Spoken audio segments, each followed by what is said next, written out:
Hat's engines love their work. Gordon likes pulling the express. Thomas likes his branch line. And Percy likes taking the mail. But none of them likes being a middle engine.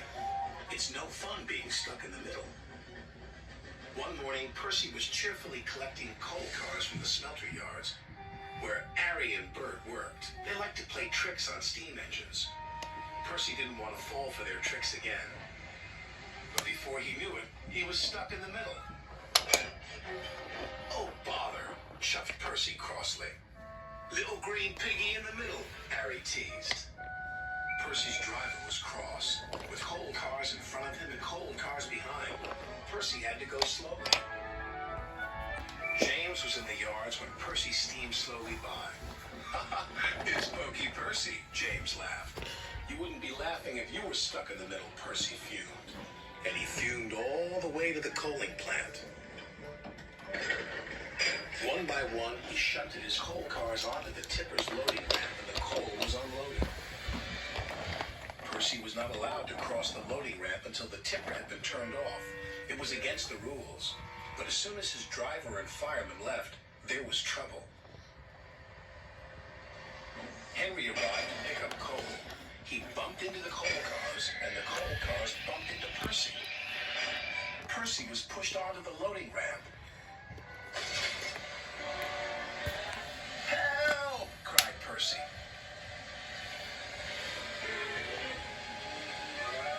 Percy was hoisted up,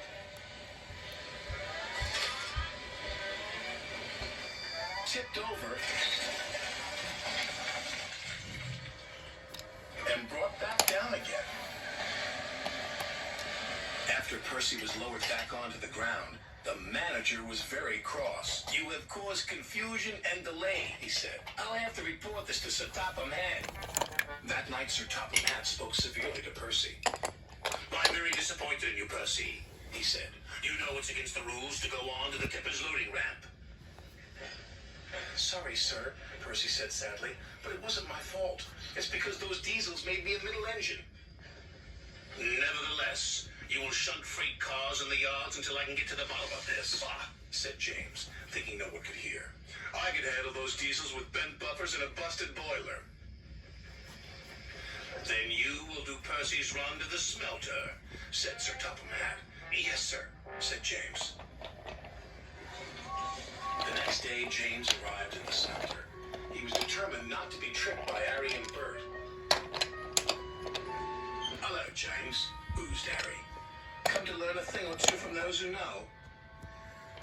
"Just get my freight cars ready and stay out of my way," huffed James importantly. "Yes, sir," Bert chimed greasily. James cheerfully backed up to his freight cars. He was certain he had fooled Harry and Bert, but he was wrong. "Little red piggy in the middle," chortled Harry. "Just like Percy," jeered Bert. "I am not like Percy," huffed James. "I'm not a middle engine, and I'm not moving." And he didn't. When Sir Topham Hatt heard the news, he sent Percy to fetch James. This made Percy happy. He buffered up to James and took him, along with all the freight cars, to the docks.